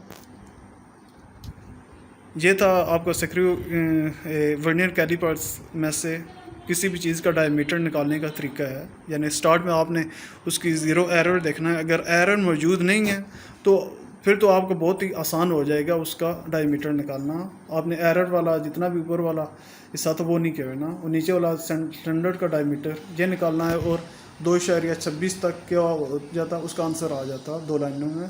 लेकिन अगर ज़ीरो एरर मौजूद है उसमें तो आपने ये सारा प्रोसेस भी करना होगा, ज़ीरो करेक्शन वाला भी। अच्छा, आगे डिजिटल वर्नियर कैलिपर्स था वो लाइनों वाला, आजकल आ गए हैं। वो था एनालॉग वाला था, आजकल डिजिटल वर्नियर कैलिपर्स भी आ गए हैं जिससे वैल्यू लेना बहुत ही आसान हो गया और इसकी एक्यूरेसी भी ज़्यादा है। जैसे ये बॉक्स में दिया गया है राइट हैंड साइड पे, मैकेनिकल वर्नियर कैलिपर्स की बनस्बत डिजिटल वर्नियर कैलिपर्स से हासिल करदा पैमाइश ज़्यादा दुरुस्त होती है। डिजिटल वर्नियर कैलिपर्स का लीस्ट काउंट अमूमन 0.01 मिलीमीटर या 0.001 सेंटीमीटर होता है। यानी यहाँ पे इसकी एक्यूरेसी उससे ज़्यादा है, जितना उसका लिस्ट काउंट कम होगा उतनी उसमें एक्यूरेसी ज़्यादा होगी। तो आपने डिजिटल वर्नियर कैलिपर्स का लिस्ट काउंट याद रखना है। 0.01 मिलीमीटर है और 7.001 सेंटीमीटर है। नेक्स्ट में जो पैमाइशी आला है जो वो है आपका स्क्रू गेज। एक तो वर्नियर कैलिपर से हम कोई भी चीज़, अगर मीटर रॉड से आपकी पैमाइश सही ना आए तो हम वर्नियर कैलिपर यूज़ करते हैं। अगर वर्नियर कैलिपर से भी सही आपकी पैमाइश ना हो रही हो, यानी बहुत छोटी चीज़ हो, तो हम स्क्रू गेज यूज़ करते हैं। स्क्रू गेज एक ऐसा आला है जिसे वर्नियर कैलिपर की बनस्बत ज़्यादा दुरुस्ती से छोटी छोटी लंबाइयों की पैमाइश मालूम करने के लिए इस्तेमाल किया जाता है। इसे माइक्रोमीटर स्क्रू गेज भी कहते हैं। ये एक यू शक्ल के धाती फ्रेम पर मुश्तमिल होता है जिसके एक जानब एक धाती बटन स्टार्ट लगा होता है, जैसा कि शक्ल में दिखाया गया है। आप ये नीचे इसकी शक्ल भी साथ देखते जाएं और साथ पढ़ते भी जाएं ताकि आपको अंदाज़ा हो जाए तो कौन सी चीज़ कहाँ पे लगी हुई है। आगे नेक्स्ट, इस स्टार्ट के दूसरी जानब एक खोखला सिलेंडर या स्लीव लगा होता है। इस खोखले सिलेंडर पर इसके एक्सिस के पैरेलल इंडेक्स लाइन होती है जिस पर मिलीमीटर में दर्जे लगे होते हैं। ये एक खोखला सिलेंडर बतौर नट काम करता है। ये स्टड के मुखालिफ सिमत में यू शक्ल के फ्रेम के सिरे पर फिक्स होता है। थिम्बल के अंदर चूड़ीदार स्पिंडल लगी होती है। जैसे ही थिम्बल एक चक्कर मुकम्मल करता है, स्पिंडल 1 मिलीमीटर इंडेंट की लाइन की सिमत में हरकत करती है, जिसकी वजह से स्पिंडल पर दो मुतसिल चूड़ियों का दरमियानी फासला 1 मिलीमीटर के मुसावी होता है। स्पिंडल पर मौजूद चूड़ियों के इस फासले को स्क्रू गेज की पिच कहते हैं। जैसे यहाँ पे एक पीछे जो लगा हुआ है घुमाने वाला, अगर इसको आप घुमाते जाओगे तो जैसे जैसे घूमता जाएगा ये मेन जो यू का जो आपको ये शेप बनी हुई है इसके तरफ ये बढ़ता जाएगा। अगर ये फुल कर रहे हैं तो ये मुकम्मल बंद हो जाएगा, मेन स्केल इसके अंदर आ जाती है। यानी इसको बंद कर रहे हैं तो जैसे जैसे हम इसके अंदर को खोलते जाएंगे तो ये बैक साइड पर मूव करती जाती है। और इस पर आपका जो मेन स्केल है इस पर ऊपर लाइनें लगी होती हैं और साथ आपका जो गोल वाला है सर्कुलर स्केल है इस पे लाइनें लगी होती हैं जो कि 100 दर्जे होती हैं इसके। तो आपने सबसे पहले इसके ऊपर जो भी इसके डायग्राम पे बने हुए हैं उन चीज़ों को आपने सही से देख लेना है। थिम्बल के एक किनारे के गिर्द 100 दर्जे होते हैं। जो गोल दायरे वाला आपका स्केल है इस पे 100 दर्जे होते हैं। ये स्क्रू गेज की सर्कुलर स्केल है। थिम्बल के एक चक्कर मुकम्मल करने पर 100 दर्जे इंडेक्स लाइन के सामने से गुजरते हैं और थिम्बल मेन स्केल पर 1 मिलीमीटर का फासला तय करती है। यानी एक पूरा चक्कर जब लगाते हैं, गोल आप घुमाते हैं तो मेन स्केल पे ये आगे कितना सफ़र करती है 1 डिजिट, यानी एक वैल्यू एक आगे आ जाती है, 1 मिलीमीटर का फासला तय करती है। पास सर्कुलर स्केल का 1 दर्जे की इंडेक्स लाइन से हरकत थिम्बल को मेन स्केल पर 1 डिवाइडेड बाई 100 मिलीमीटर यानी 0.01 मिलीमीटर हरकत देती है। 100 कौन से हैं इस पर जो दर्जे दिए गए हैं, और 1 कौन सा मिलीमीटर जो मेन स्केल पर ये हरकत करता है। तो ये इसको क्या बोलेंगे, स्क्रू गेज का लीस्ट काउंट इसको हम कहते हैं। तो स्क्रू गेज का जो लीस्ट काउंट है वो कैसे फाइंड होगा, उसका नीचे फार्मूला दिया गया है। Least count equal to screw gauge की pitch divided by circular scale पर दर्जों की तादाद। यहाँ पर लीस्ट काउंट क्या आ जाएगा, जो स्क्रू गेज की जो पिच है वो 1 मिलीमीटर है, और डिवाइडेड बाय सर्कुलर स्केल पर दर्जों की तादाद कितनी है, टोटल 100 है। अगर इन दोनों को डिवाइड कर रहे हैं तो आपके पास आ जाती है 0.01 मिलीमीटर, जो कि अगर सेंटीमीटर में कन्वर्ट कर रहे हैं तो उसकी वैल्यू आ जाती है 0.001 सेंटीमीटर। तो स्क्रू गेज का लीस्ट काउंट क्या आ जाएगा, 0.01 मिलीमीटर या 0.001 सेंटीमीटर। अच्छा, आपने देखना है इसका जो लिस्ट काउंट है और आपने जो डिजिटल स्क्रू गेज ऊपर पढ़ा था, इन दोनों का जो लिस्ट काउंट है सेम है, लेकिन आगे नीचे दिया गया स्क्रू गेज का तरीकाकार बयान किया गया है कि इसको हम कैसे यूज़ करते हैं। इसमें भी पहले आप जैसे वर्नियर कैलिपर्स में हमने देखा था कि ज़ीरो एरर और ज़ीरो करेक्शन की जाती है, इस तरह इसमें भी हमने फाइंड करना होता है क्या जो आला हम यूज़ कर रहे हैं उसमें ज़ीरो एरर मौजूद है या नहीं है। अगर मौजूद है तो उसको ज़ीरो करेक्शन की जाती है। इसमें कैसे होता है, ज़ीरो एरर मालूम करने के लिए रिचेट को क्लॉकवाइज सिमत में घुमाइए यहाँ तक कि स्पिंडल और स्टड आपस में मिल जाएं। अब अगर सर्कुलर स्केल की ज़ीरो लाइन इंडेक्स लाइन के एन ऊपर आ जाती है, जैसा कि शक्ल में दिखाया गया है, तो ज़ीरो एरर 0 होगी। जैसे यहाँ पर थी, यहाँ पर दोनों जो मेन स्केल है और जो सर्कुलर स्केल है, दोनों के जो ज़ीरो आपस में मिल रहे हैं, यहाँ पे ए में दिखाया गया है, ए पार्ट में। तो इसमें क्या होगी, उसमें ज़ीरो एरर मौजूद नहीं है, तो आपको स्क्रू गेज सही काम कर रहा है। फॉर एग्जांपल अगर या तो ज़ीरो ऊपर है या नीचे है तो आप में इसमें क्या होगा, ज़ीरो एरर मौजूद होगी। अगर सर्कुलर स्केल की ज़ीरो लाइन इंडेक्स लाइन तक नहीं पहुंच पाती तो ज़ीरो एरर पॉजिटिव होगा। तो जैसे ये बी में दिखाया गया है, ऐसी सूरत में सर्कुलर स्केल के वो दर्जे जिन्होंने इंडेक्स लाइन अबूर नहीं की मालूम कीजिए और उन्हें लिस्ट काउंट से ज़र्ब देकर ज़ीरो एरर मालूम कीजिए, जैसा कि शक्ल में दिखाया गया है। जहाँ पे ऊपर लिखा भी हुआ है, जैसे जो येलो बॉक्स में, अगर सर्कुलर स्केल का ज़ीरो इंडेक्स लाइन तक नहीं पहुँच पाता तो ज़ीरो एरर पॉजिटिव होगी। यहाँ पे पॉजिटिव होगी क्योंकि यहाँ पे जो वैल्यू क्या आ रही है 1 थ्रू 18 आना के ज़ीरो आना चाहिए, लेकिन ज़ीरो नहीं है, लेकिन 18 जब आपने फुल इसको बंद किया है तो ये 18 जो इसका नंबर था वो ज़ीरो के साथ मिल रहा है। तो यहाँ पे ज़ीरो एरर क्या है, पॉजिटिव है, प्लस 0.18 मिलीमीटर है, जबकि सर्कुलर स्केल का 18वां दर्जा इंडेक्स लाइन से पहले है। आगे नीचे है, अगर सर्कुलर स्केल की ज़ीरो लाइन इंडेक्स लाइन को अबूर करके आगे निकल जाए तो ज़ीरो एरर नेगेटिव होगा। ऐसी सूरत में सर्कुलर स्केल के वो दर्जे जो इंडेक्स लाइन अबूर कर चुके हैं मालूम कीजिए और उन्हें लीस्ट काउंट से ज़र्ब देकर नेगेटिव ज़ीरो एरर मालूम कीजिए। और जहाँ पे क्या है वो आगे निकल गए हैं, तो कहाँ यहाँ पे आपकी वैल्यू क्या है, कितने आगे निकल गया है, 5 दर्जे आगे निकल गया है। तो यहाँ पे उसकी नेगेटिव एरर क्या होगी, -0.05 मिलीमीटर, जो कि ये सी में दिखाया गया है। शक्ल 1.10 की पार्ट सी में दिखाया गया है। तो यहाँ के भी आप एग्जांपल के साथ इसको समझ सकते हो। किसी भी चीज़ का डायमीटर निकालने के लिए यहाँ पे लिखा गया स्क्रू गेज की मदद से किसी तार का डायमीटर मालूम कीजिए। फॉर एग्जांपल यहाँ पे ये दिया गया है, ये यहाँ पे ये तार है, उसका इन्होंने मालूम किया है, डायमीटर फाइंड किया है। पहले तो इन्होंने इसका एरर निकाला है, अगर ज़ीरो एरर है तो वो निकाला है इन्होंने। पहले इसका यहाँ पे ये शक्ल 1.12 में जब स्क्रू गेज को इन्होंने बंद किया है तो यहाँ पे इसकी कौन सी ज़ीरो एरर यहाँ पे निकल रही है। तो यहाँ पे मेन स्केल की वैल्यू ले ली है इन्होंने 0 मिलीमीटर, और सर्कुलर स्केल की रीडिंग क्या है 24, यहाँ पे 24 आ रहा है जो ज़ीरो के साथ मिल रहा है। 24 को हमने लीस्ट काउंट के साथ मल्टीप्लाई किया है तो वैल्यू उसकी आ गई है 0.24 और जो मेन की रीडिंग थी 0, इन दोनों को ऐड किया है तो वैल्यू आपकी आ गई है +0.24 मिलीमीटर। और इसको ज़ीरो करेक्शन करने के लिए हमने क्या किया है, साइन चेंज कर दिया है, अगर प्लस है तो माइनस, अगर माइनस है तो प्लस कर दिया है। आगे तार का डायमीटर हमने फाइंड करना है। तो उसके लिए हमने मेन स्केल की भी रीडिंग लेनी है और क्या लेना है, सर्कुलर स्केल पर दर्जों की तादाद लेनी है।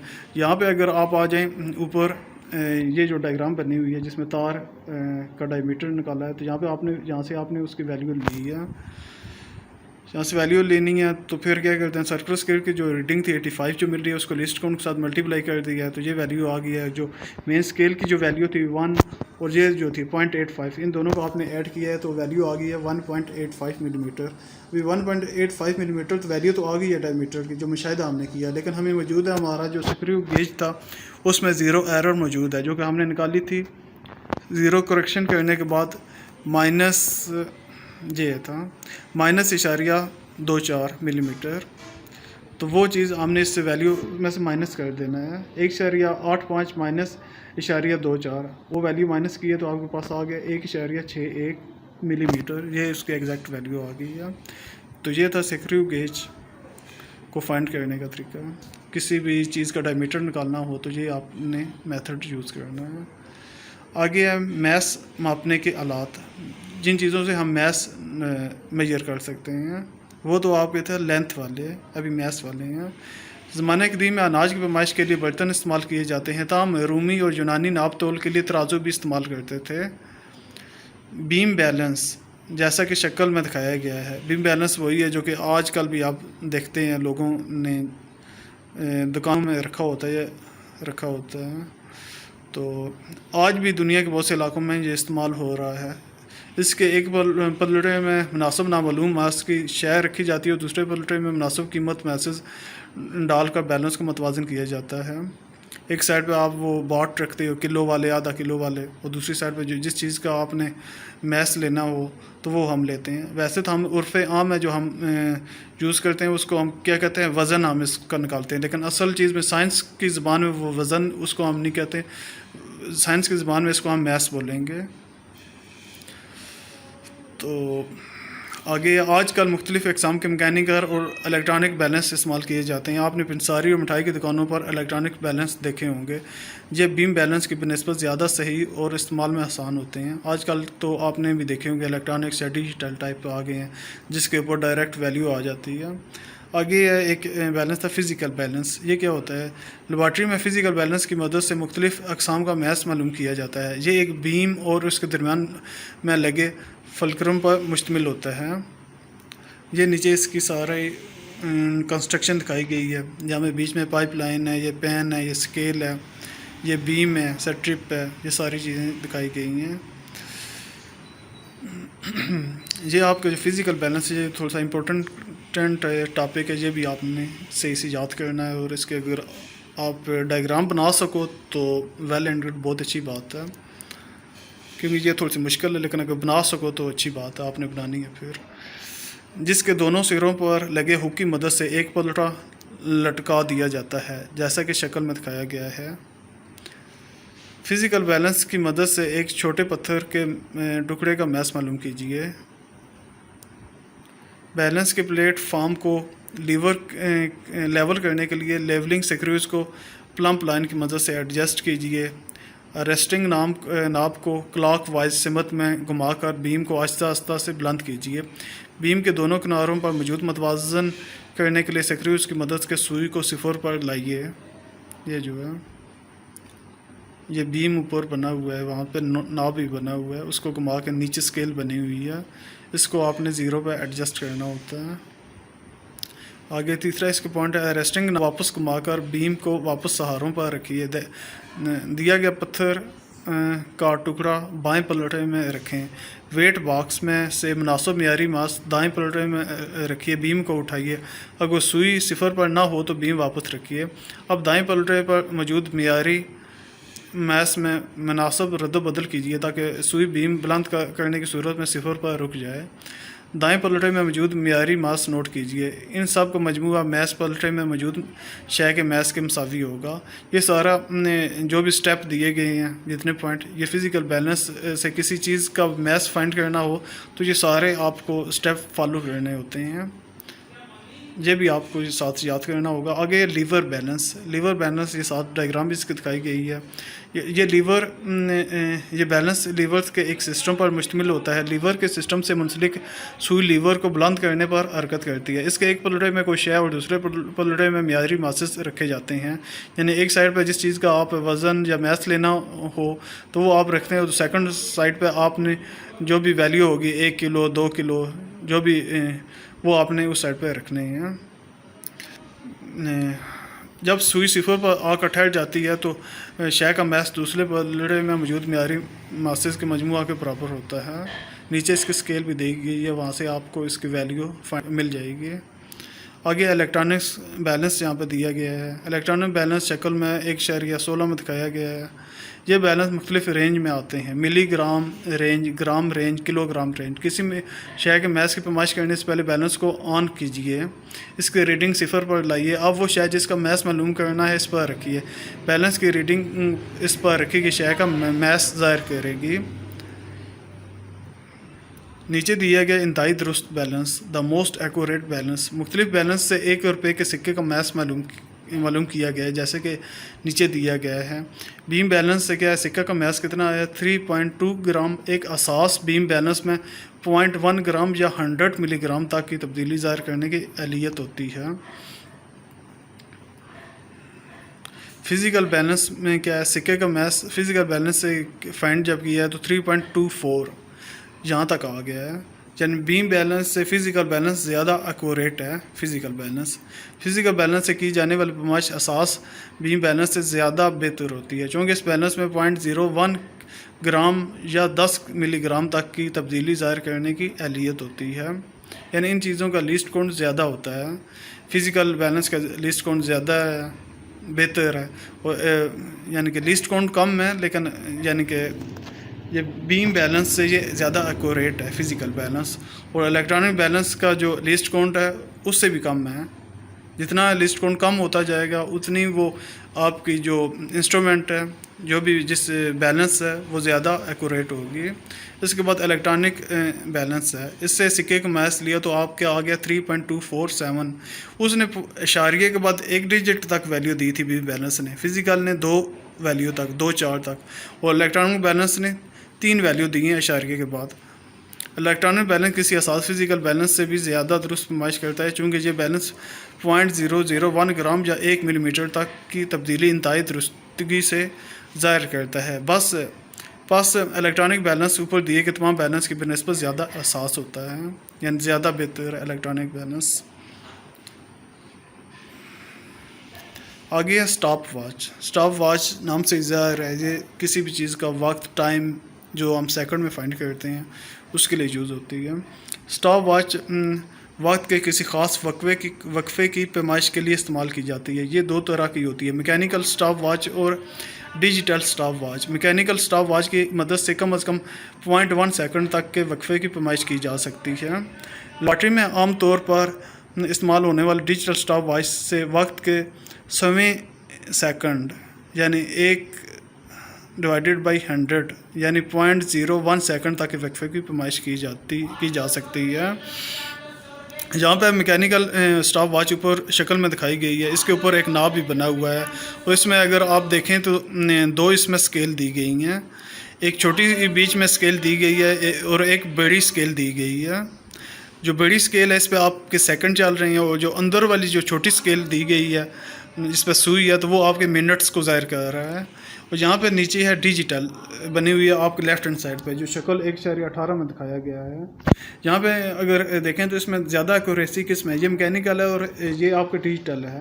तो यहाँ पे एक्यूरेसी के हिसाब से आपका डिजिटल स्टॉप वॉच ज़्यादा सही है, क्योंकि इसमें हम 0.01 सेकंड तक के वक्फे की पैमाइश की जा सकती है, जबकि आपका मैकेनिकल जो आप यूज़ कर रहे हैं उसमें 0.1 सेकंड तक की वैल्यू का वक्फा जो हम फाइंड कर सकते हैं।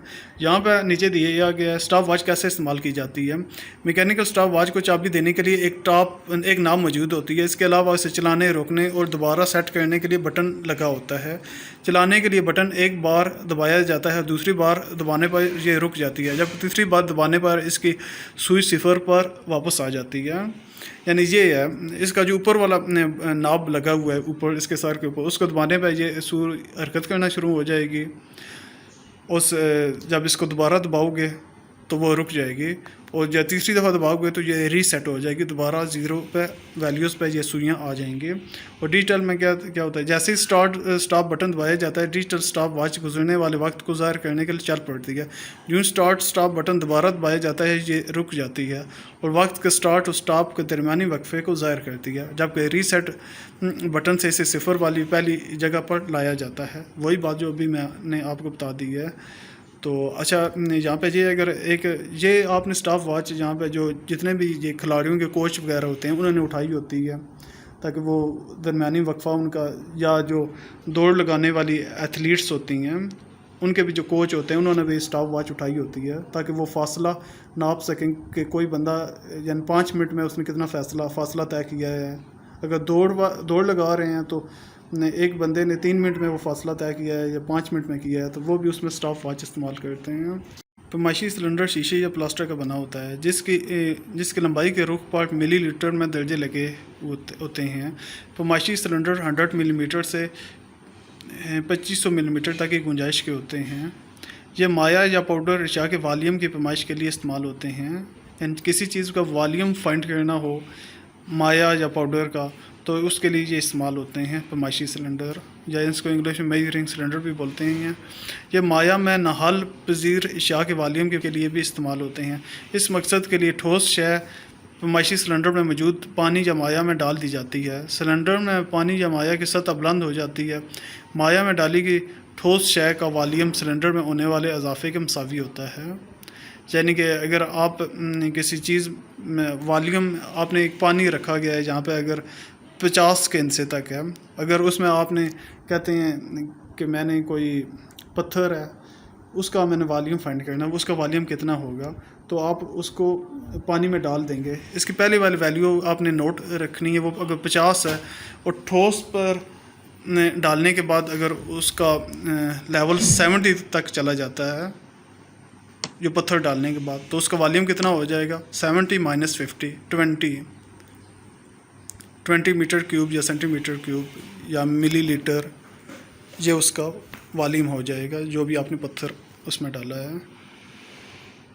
तो आगे पैमाइशी सिलेंडर कैसे इस्तेमाल किया जाता है इसके बारे में बयान किया गया है। पैमाइशी सिलेंडर को इस्तेमाल करते वक्त किसी हमवार सतह पर अमूदन रखना चाहिए। एक पैमाइशी सिलेंडर लीजिए, उस मेज़ पर अमूदन रखिए। नोट करेंगे तो पानी की सतह गोलाई में होगी, यहाँ पे शक्ल में ये आपने देखना है, यानी उसकी गोलाई में होनी चाहिए। ये गलत हालत है, ये दुरुस्त हालत है, यानी आपने अगर देखना भी है तो फ्रंट से देखना है, ऊपर से नहीं देखना। ज़्यादातर मायात में हलाली सतह की गोलाई नीचे की तरफ होती है, जबकि पारे मरकरी की गोलाई ऊपर की तरफ होती है। सिलेंडर में माया की इस सतह को नोट करने का सही तरीका आंख को इतनी ही बुलंदी पर रखना है जो हलाली सतह की है, जैसा कि शक्ल में दिखाया गया है। आंख सिलेंडर में माया की सतह से बुलंद रखकर माया की सतह को नोट करना दुरुस्त नहीं, जैसा कि शक्ल ए में दिखाया गया है। अगर आंख माया की सतह से बुलंद होगी तो स्केल पर माया की सतह बुलंद ज़ाहिर होगी। इस तरह अगर आंख माया की सतह से नीचे होगी तो माया की सतह असल बुलंदी से कम ज़ाहिर होगी। यानी आपने जब भी वैल्यू लेनी है तो आपने सामने से देखना है, जैसे दुरुस्त हालत में दिखाया गया है और गलत हालत में दिखाया गया है। गलत हालत से आप जो वैल्यू आपको नज़र आएगी वो गलत होगी, इसलिए सामने से देखना होगा। किसी बेढंगे ठोस जिस्म के वॉल्यूम की पैमाइश है। पैमाइशी सिलेंडर से पानी में डूब जाने वाले छोटे से किसी भी शक्ल के ठोस जिस्म का वॉल्यूम मालूम किया जा सकता है, जैसे ये मैंने आपको बताया है। आइए एक पत्थर के टुकड़े का वॉल्यूम मालूम करें। स्केल वाला एक पैमाइशी सिलेंडर दीजिए, इसमें मौजूद पानी का इब्तदाई वॉल्यूम नोट कीजिए, जो पहले वाली वैल्यू वो नोट करें। ठोस शय पत्थर को धागे से बांधिए, उसे सिलेंडर में डालिए यहाँ तक कि ये मुकम्मल तौर पर पानी में डूब जाए। सिलेंडर में मौजूद पानी का आखिरी वॉल्यूम नोट कीजिए। ठोस जिस्म का वॉल्यूम VF माइनस VI होगा। VF जैसे VI मैंने आपको पहले बताया, जो इसको डालने से पहले जो उसकी वैल्यू होगी, फॉर एग्जांपल मैंने आपको बताया था वो 50 होगी। जब इसको डाला है तो उसके वॉल्यूम की वैल्यू 70 तक अगर पहुंच जाए तो क्या होगा, 70 माइनस 50, तो इसे आपकी वैल्यू आ जाएगी वॉल्यूम की। अच्छा, आगे आम इनसे सिग्निफिकेंट फिगर।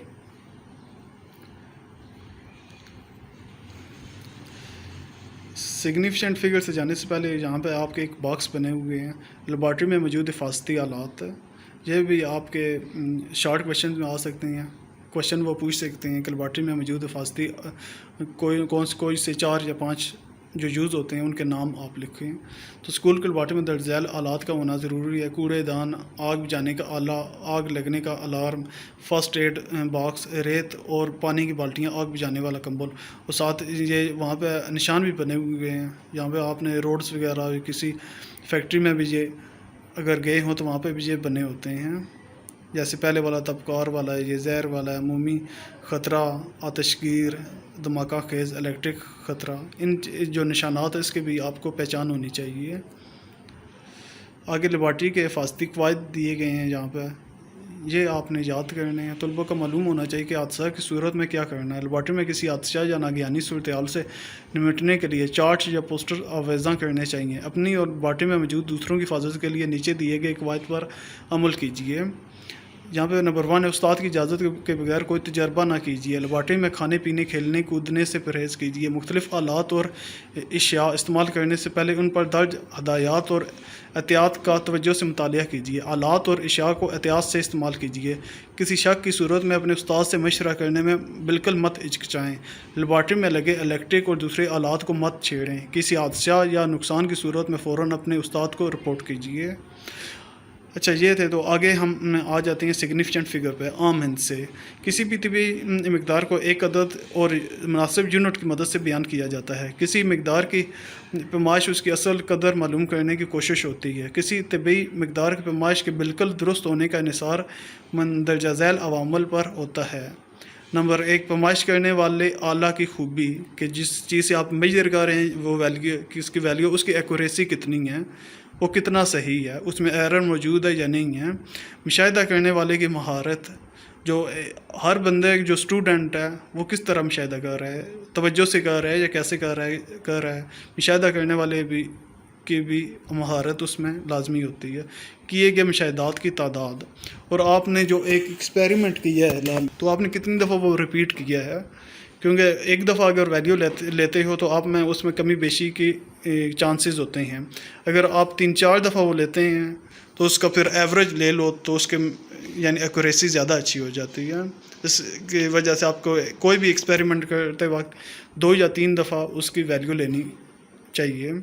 मिसाल के तौर पर एक तालिब इल्म पैमाइशी फ़ीता की मदद से एक पैमाइश की किताब की लंबाई 18 सेंटीमीटर मापता है। उसकी पैमाइश आम इंसों की तादाद 2 है, 18। बाएं तरफ का इंसा एक दुरुस्त मालूम इंसा है, जबकि दाएं तरफ मौजूद 8 का इंसा मशकूक इंसा है, जिसके मुतालिक तालिब इल्म मुमकिन है पुरयकीन ना हो। यानी उसे ये तो मौजूद मालूम है कि 10 सेंटीमीटर से ज़्यादा है, ये तो सही है, लेकिन वो 18 है, 17 है या 19 है, इसके मुतालिक उससे वो कंफ्यूज है तलब इल्म। एक दूसरा तलब इल्म इसी किताब की मीटर आर्ट की मदद से पैमाइश करता है। वो दावा करता है कि उसकी लंबाई 18.4 सेंटीमीटर है। इस पैमाइश में तीनों इनसे आम हैं। दूसरा जो बंदा करता है वो कहता है 18.4 है। बाईं तरफ के दोनों इनसे 1 और 8 आम इनसे मालूम होते हैं, जबकि दाएं जानब के इंसा 4 मशकूक इंसा है, जिसके मुतालिक तालिब इल्म मुमकिन है पुरयकीन ना हो। यानी कि 18.4 भी हो सकता है, 5 भी हो सकता है, 6 भी हो सकता है।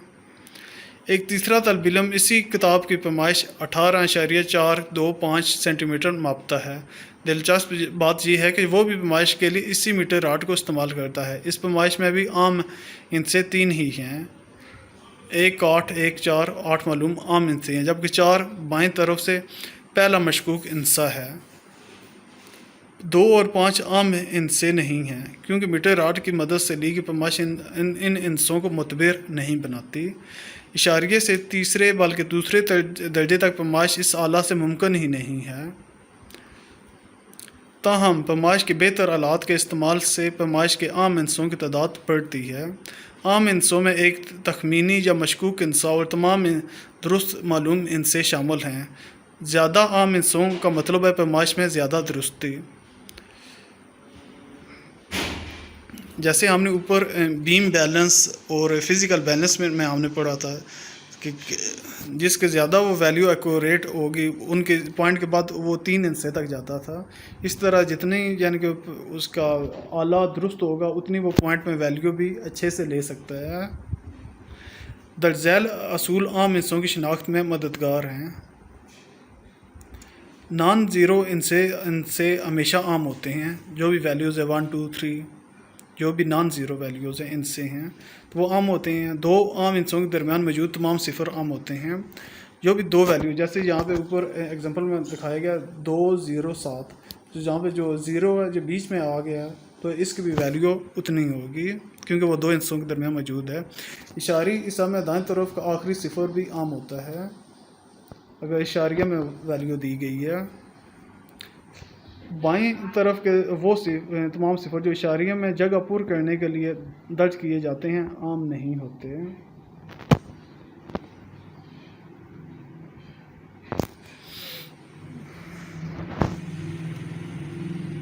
इस साइड पर जितने भी सिफर होंगे जो इशारिया की वैल्यू से दूसरी साइड पे होंगे वो इतने ज़्यादा आम नहीं होते। बेशक आप लिखो या ना लिखो उससे फ़र्क नहीं पड़ता।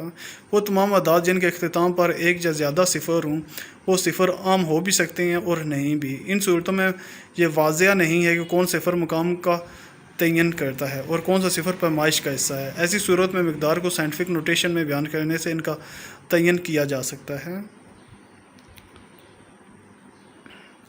साइंटिफिक नोटेशन हमने ऊपर भी एक पढ़ी थी जिसमें आपने 10 की वैल्यू 10 टू पावर 3 -4 ऐसे आप उसको लिखते थे। तो ये भी इसमें भी हमने उसको साइंटिफिक नोटेशन इसे ही बोलते हैं जिसको आपने राउंड ऑफ करना होता है। जैसे यहाँ पे मिसाल दी गई है पहली एग्जांपल है 100.8 सेकंड है। यहाँ पे क्या दिया गया है 100.8 सेकंड यहाँ पर दी गया। अगर इशारियों को हम मूव करके राइट हैंड साइड से लेफ़्ट हैंड साइड पे ले आए 1 और 0 के दरमियान तो हम कितने पॉइंट वैल्यू यहाँ पे मूव किए हैं 2 0 मूव किए हैं तो हमने क्या लिख दिया यहाँ पे 10 टू पावर 2 लिख दिया है 10 की ताकत 2 लिख दी है।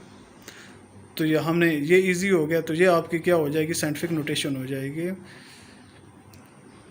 तो आगे यहाँ पे दिए गए हैं इशारिया 00580 यहाँ पे जब हमने पॉइंट को मूव किया है यहाँ पे 5 के बाद मूव किया है यानी 3 हिस्से हम किस साइड से आ रहे हैं लेफ़्ट से राइट हैंड साइड पे आ गए हैं।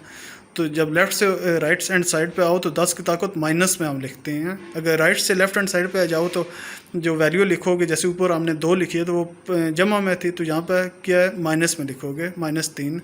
और यहाँ पे जब पॉइंट की वैल्यू यहाँ पे आ गई है तो 5 से पहले वाले जो 0 है वो बेशक आप लिखो ना लिखो उससे कोई फ़र्क नहीं पड़ता। यहाँ पे इन्होंने 5.80 multiply by 10 to power -3 kilometre लिख दिया है।